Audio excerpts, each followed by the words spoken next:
Welcome, Dr. Heck. Thank you so much for joining us. We are about to watch a movie called The Lion, the Witch, and the Wardrobe, and it's based off of a book by an author called C.S. Lewis, and you are an expert in C.S. Lewis, and so I thank you so much for joining us. What first got you interested in C.S. Lewis? Well, believe it or not, The Lion, the Witch, and the Wardrobe was the first Lewis book that I ever read. So that got me interested.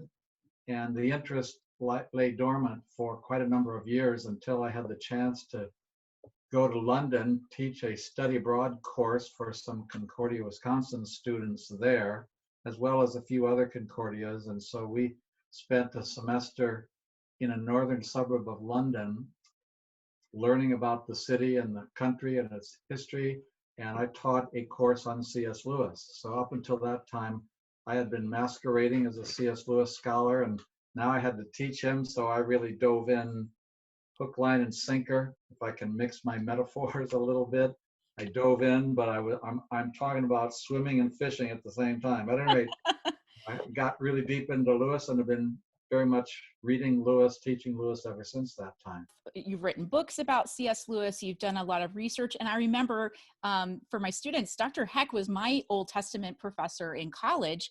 And you actually took us to see the wardrobe at the Wade Center. I don't know if you remember that we drove to Wheaton College and we looked at the wardrobe, and that was really something pretty cool.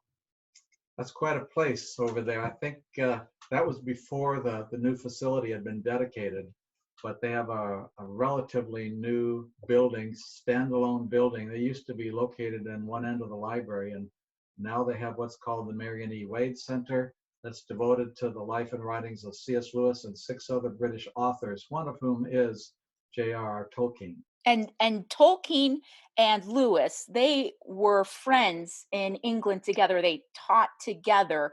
Tell us a little bit of the background information about C.S. Lewis as far as, okay, we know he's English, he's British, and the book and the movie is set during World War II, but tell us a little bit of what we should know about Lewis's background.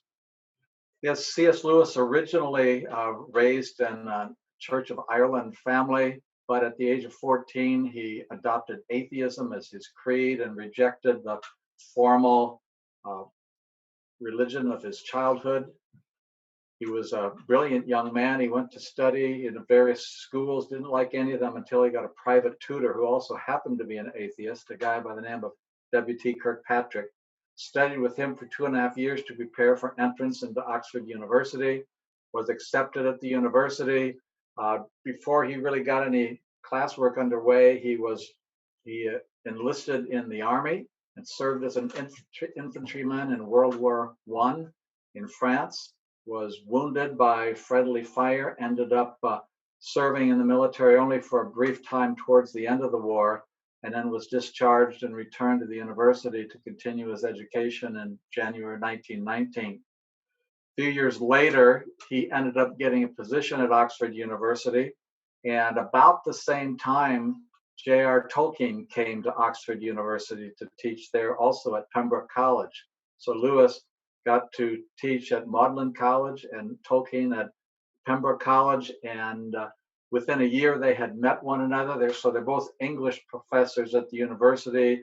They take to one another, they enjoy one another's company, and they eventually start a literary group of Christian people who are writing things about their interests, some of them very philosophical, some literary, and some very imaginative. Your students may know about Tolkien's The Hobbit, and certainly The Lord of the Rings has been put in movie form, as has The Hobbit more recently. Tolkien once said that but for the influence of C.S. Lewis, he probably never would have completed the writing of The Lord of the Rings. Wow.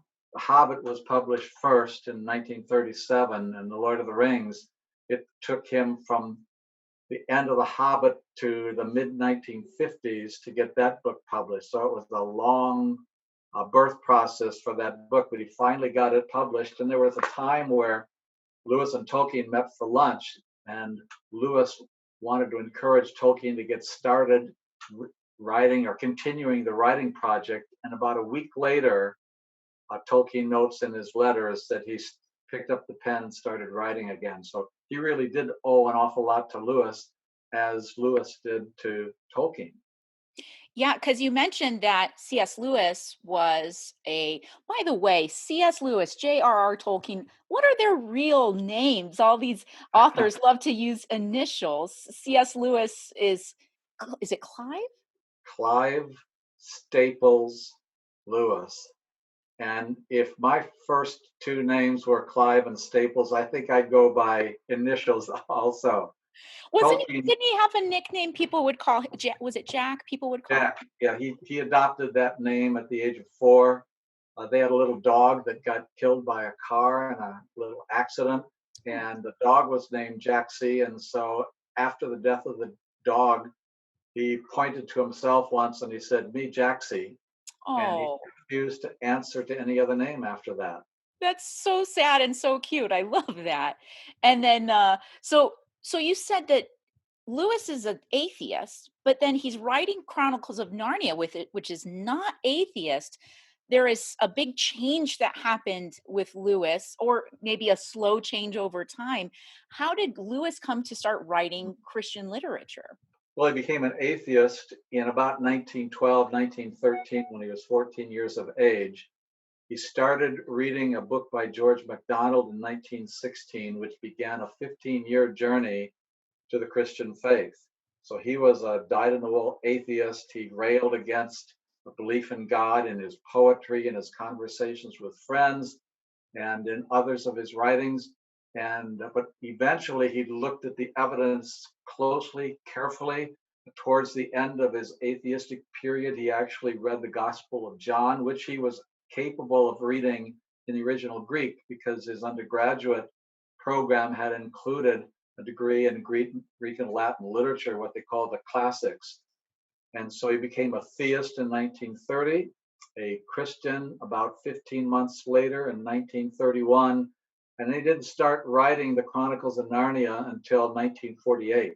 So Okay. The Lion, the Witch, and the Wardrobe was published in 1950, the first of the 7 Chronicles of Narnia. Mm. Seems to have made an attempt to write a children's story in 1939 and failed at it, put the manuscript aside. And then, after some experiences with the war, including lecturing on religion to RAF pilots with the Royal Air Force during the war, and he learned to communicate more effectively with people who weren't as educated as he. And he decided to try it again. He also had an interesting experience. During the war, the Nazis tried to bring England to its knees by bombing London. Mm. And they bombed London almost every night for about 9 months. And Mm. the British had a plan to send all the children in London to homes throughout the land. And the Lewis home in Oxford welcomed some of those children. At different times, there were about 12 different girls that would stay at the Lewis family home, what they called the kilns. And having that experience with children, since he was unmarried at this time, he married about a decade later, a decade and a half later. And so he got that experience firsthand with children with whom he was awkward at first, but it opened his eyes to the potential for communicating to children through stories. That's so interesting because that's one of the first things the students are going to see in this movie is the bombing of London and the children being sent off to escape the city, basically. And that is coming from his firsthand experience as being receiving the children. That's very interesting. I think that's a brilliant way for them to start the movie Yeah. with that bombing scene. Very realistic, and it did actually happen. Yeah. Very cool. Well, you talked about Lewis being a theist and then a Christian. I think sometimes we think of becoming a Christian as this kind of Saul turning into Paul moment of like boom and everything changes. And that happens for some people, but that wasn't Lewis's story. It was a very gradual, slow turn. I think my students could relate to that because they're hearing things and maybe they're interested, but they're not all the way there. What can you describe that change from a theist to a Christian and what that means? Yes, originally he was what you would call an atheistic materialist. That is, he didn't believe in God. The only things he believed in were the things that you can experience with your five senses. Oh, okay. And then after a while, began to think there are some things that are universally true that can't be explained by sheer materialism. How do you go from what is to what ought to be? How do you involve ethics and say you should or shouldn't do something? That doesn't make any sense when you buy into the evolutionary theory of Charles Darwin. How do you get from what is to what ought? And Mm, so ideas like goodness, truth, and beauty, he thought were universally true and had some objective features to them. And so he shifted from atheistic materialism to what at that time they called idealism, which meant something very different from what we would mean by an idealist today. But it was a belief that there were such things as truth and beauty in the universe today. And he once described idealism as a philosophy that enabled him to have all the comfort of religion without having to believe in God. mm, And then he actually came to the realization that these universal truths, like goodness and truth and beauty, actually had to have a source. So, where did they all come from? And he eventually came to the realization that they came from God mm, and that he was using his atheism to submerge the idea that God is the author of those universal ideas. mm. And eventually, then he felt like God was hunting him down, was chasing him. He describes God as kind of like the hound of heaven or as a great angler or fisherman. And then one day he he said, I knelt and prayed and admitted that God was God. And he describes himself as the most reluctant convert in all of England because he was desperately wishing that God didn't exist, that Christianity were not true. Mm, But he decided from that point on to believe that there was a God, and life started making a whole lot more sense for him. But he didn't buy into the Christian faith at that point and the uniqueness of the person of Jesus. He wasn't even sure that the resurrection had happened. And then about 15 months later, so he cannot be accused of simply going with the flow or adopting what everybody else was believing, just going along to get along. He actually resisted the idea that Christianity was true. And then 15 months later, he and his brother were riding to the zoo about an hour northeast of Oxford in his brother's motorcycle. His motorcycle had a sidecar to it, and Jack, as I like to refer to him now, was riding in the sidecar. And he simply writes in one of his letters, when we set out, I did not believe that Jesus was the Son of God, and when we arrived, I did. hmm. And Now, that's all he says. now I might be confusing Tolkien and Lewis, but I find that interesting because wasn't Lewis very opposed to technology and motors and trains, or was that Tolkien, or maybe it was both of them? They were both opposed to the idea of technology. They didn't Yeah, like cars. or trains even. Well, they like trains actually. Both Lewis brothers like trains. I'm not so sure about Maybe it's Tolkien I'm thinking didn't like trains. trains. But how funny that he's being brought along into something, almost against his will in a vehicle that kinda goes against his will, that, I think we can relate to that sometimes where we are hearing about God and hearing about faith, and it doesn't necessarily feel like right, but then when we look at the evidence and the Holy Spirit is working on us, there's a change that happens, and that changes can be different for all people. It looks different, for different people in Scripture, and it looks different for people today. That's very interesting. Something else we mentioned a little bit about J.R.R. Tolkien and C.S. Lewis. Um, what kind of impact did Tolkien have on C.S. Lewis's faith life?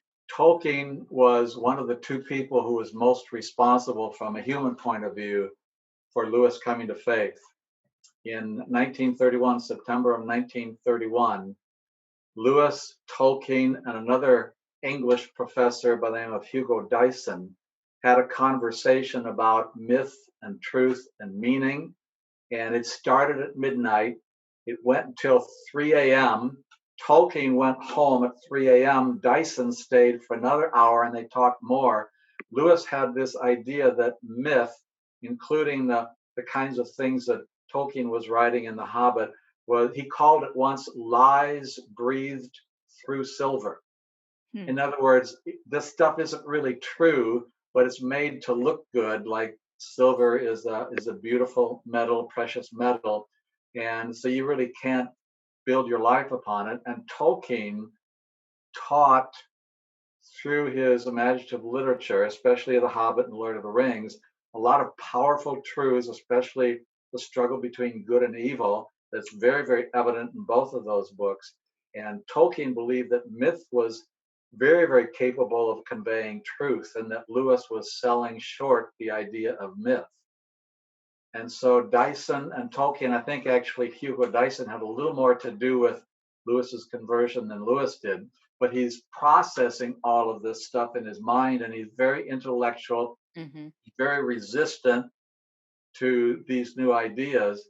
And so later on, he describes his coming to faith as like a person lying in his bed in the morning and all of a sudden coming to the realization he's awake. He's just gradually been coming to. I mean, sometimes we wake up just like that with an alarm clock. And sometimes when we don't have an alarm set, we sort of wake up and we realize that we are actually awake. And so Lewis had to process all the things that Dyson and Tolkien were telling him, as well as things that he had read in the Gospel of John, his understanding of history, and even a shocking conversation that he had with a fellow professor at Magdalen College by the name of Harry Weldon, whom he called one of the most hard-boiled atheists in all of Oxford University. And 4 years before Lewis's conversion to theism, they were discussing, Weldon and Lewis were discussing the resurrection. Hmm. And Weldon said, rum thing, one of the favorite British phrases, it almost looked as if it had happened once. And he was referring to the resurrection account in John's Gospel. And Lewis was shocked. He Hmm. couldn't believe that this hard-nosed atheist was saying that the evidence for the resurrection of Jesus Christ was very, very strong. It Hmm. shocked his world, but that experience stayed with him. And probably 5 years later, it bore fruit. I mean, the way that the Holy Spirit was working in the back of his mind and through the influence of friends and things he was reading, as Hmm. well as his reading of various kinds of philosophy and his brother's spiritual journey as well. Both of them came back to the Christian faith Hmm. at about the same time, within months of one another in 1931. Wow. That's that's so interesting. We in class we do a unit talking all about who Jesus is, and we use John as our main book. And so I had Mhm. several students with me this year. We read through the entire book of John together, and I had a student who had to come talk to me after reading the resurrection account, and she said it just was just goosebumps all over. And I think that's really a really great start to learn about Jesus is looking at one of the gospels, and I love John. It's just one of my favorites. Is there anything, this might be a little on the spot, is there anything in particular that Lewis liked about John or that drew him to that particular gospel?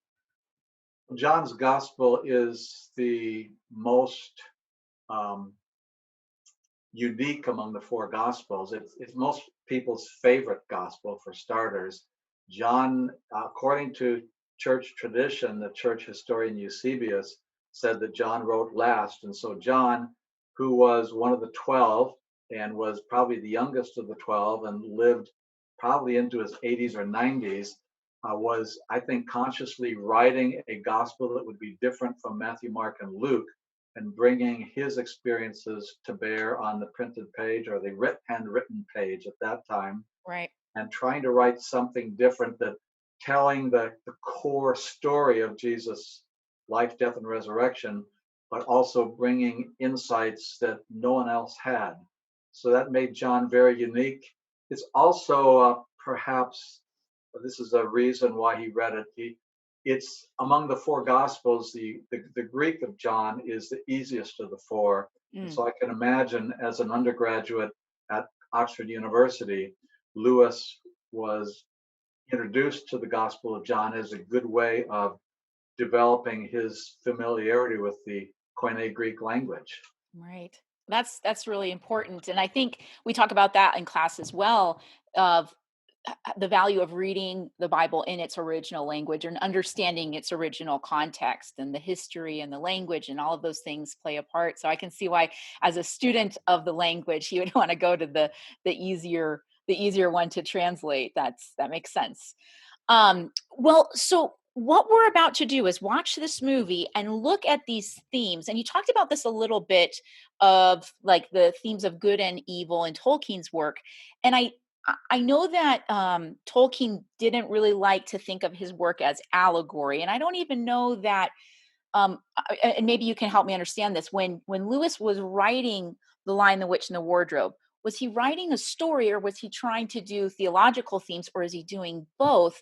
And what can we expect? The movies don't always Yeah. they're not always quite as good as the book. I feel like this *Lion, Witch, and the Wardrobe* captures a lot of the good theological ideas that Lewis is communicating, and some of the others don't as well. But what was he doing in this story, without spoiling it too much? Well, first of all, Lewis wrote an essay about how that book got written. Uh, and the essay is called "It Started with a Picture." Mm, Just a very short essay, 4 paragraphs long.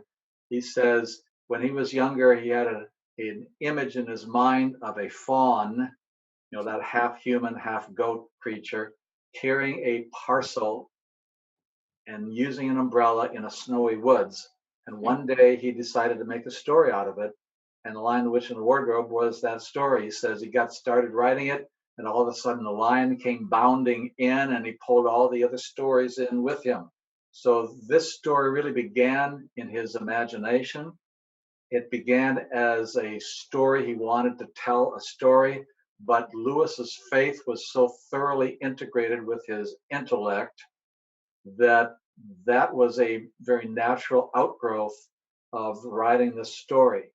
I don't know if you've read any of the other stories in the Chronicles of Narnia, but I mhm, just realized recently that all 7 of them are journeys.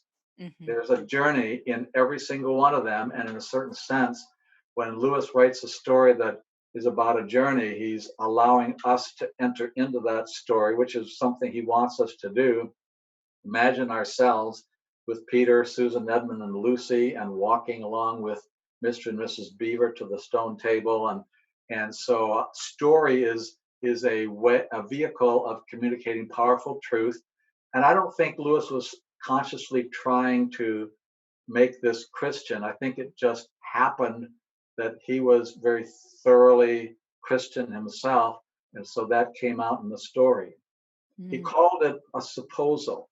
Several people asked him about that, and he wrote letters to them. He probably wrote somewhere in the vicinity of 30,000 letters Wow. time and by hand. Eventually, his brother Warren helped him because he was getting lots of letters. In fact, from about 1942 on, he probably received an average of 7 letters a day. Wow. And he would begin every day by answering every letter, and sometimes an hour and a half, 2 hours of letter writing to begin each day.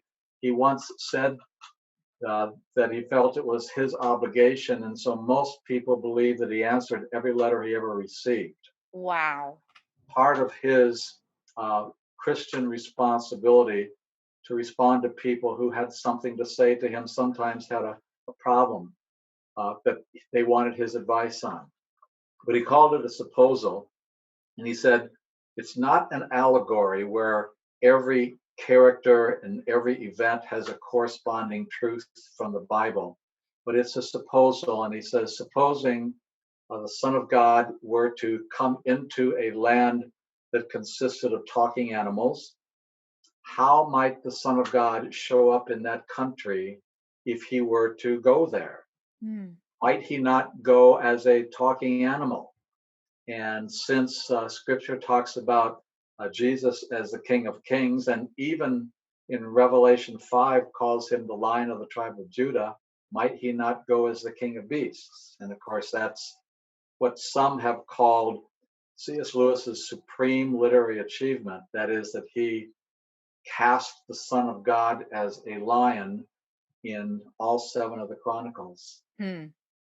I used to, back in the day when we had paper, I would give memory quizzes, and then when they were done, they turned them over and I would tell them to draw something. And this was after we had seen the movie. One of my students, one of my favorite drawings ever, he drew a picture of a lion and he said, the lion is basically Jesus. And I was like, yeah, that's really true.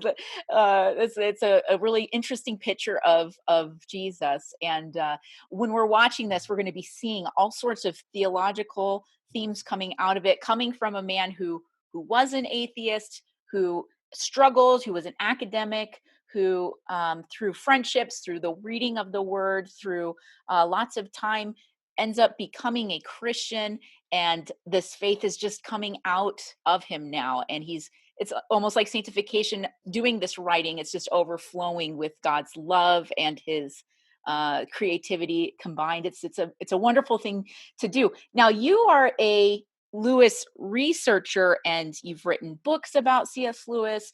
How many of those letters do you think that you've read? Do you think you've read a lot of them? Or is there, what is the question that you're trying to answer about C.S. Lewis? Are you talking about the letters that Lewis wrote? How Yeah. many have I read? Well, I've read every one that's in print. Wow. And there are 3 volumes of Lewis's collected letters. Each volume is more than 1,000 pages long. We probably have about 3,800 of the letters that Lewis wrote. A lot of them, when people received them, they threw them away, but a lot of them, a fair number of them were kept. And eventually they were all compiled into these 3 volumes that were published. I think the last volume came out in about 2005, so 15 years ago. Wow. There have been several hundred more letters that have been discovered since then, and so it's possible that all these letters will be reissued in a more complete form at some future date. But there's a publisher in Cambridge University Press is looking at that possibility, but hasn't decided for certain to go forward with it. So what keeps you interested in C.S. Lewis? Well, the power of Lewis's writing. I mean, most of us are either very rational and logical and ordered in our lives, or we're very creative and somewhat messy, and we march to a different drummer. Lewis was both at the same time. He could write poetry and children's fiction and adult fiction, but he could also write philosophy and literary criticism. And he brought both halves of his brain together in powerful and effective ways that, unlike any writer before or since, he's probably the single most frequently quoted Christian writer in all of human history, apart from the biblical writers.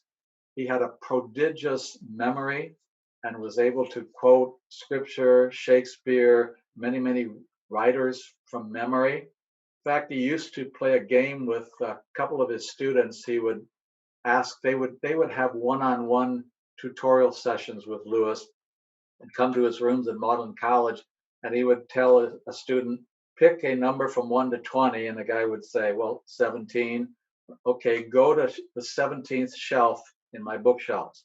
Now pick a number from 1 to 30, and the guy would say, 24. Okay, count to the 24th book from the left and take that book. Now pick a number between 1 and 200, and okay, 164, and go to that page and start reading. And then Lewis would be able to tell him what book it was, who wrote it, and more often than not, when the guy stopped reading, he could continue the quotation from memory. That's It stopped. amazing. So he was a real talent and a real scholar, wasn't he? He was considered to be the best read man in the United Kingdom at that time. Tremendous memory, like I said, and was able to bring all those mental powers to bear in any given situation. He probably had a photographic memory or near photographic memory, Hmm. but like a lot of people who have a photographic memory, he was also capable of integrating all of that information. I had a classmate once who had a graduate student who was a colleague of his at Michigan State University. No, it was undergraduate, and that guy could read a book as fast as he could turn the pages and could quote from any page. But that guy flunked out of the university because he had no ability to integrate his learning from one book to the next. He Hmm. could not deal with essay questions at all. Hmm. So having a photographic memory isn't necessarily a positive thing. It's about taking those things and finding the connections and being able to communicate. Those things are so important. Well, this is a children's book that I think adults can enjoy, and definitely a fantasy element.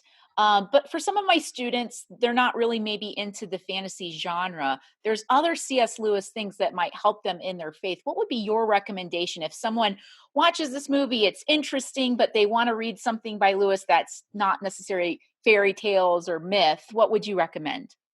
Well, there are a lot of great essays in a collection called God in the Dock. So those would be short pieces, some of them deep, some of them fairly simple. There are three major types of publication besides the Chronicles of Narnia. The other two are Mere Christianity, kind Mhm. of Lewis's introduction to the Christian faith. Very, very popular book, very, very influential among Christians. And the Screw Tape Letters are imaginative letters written by a senior devil to a junior devil on the art of temptation. So it looks at sin and grace from the opposite side of things that we usually look at. So Mhm. those would be the three biggest ones. If somebody wants to graduate from children's fiction, Lewis's adult fiction is very compelling. And I would invite people to start by reading Out of the Silent Planet, which is a story of space travel to the planet Mars. And if that one appeals to a reader, uh, he or she could go on to Paralandra, which is the second book in the trilogy.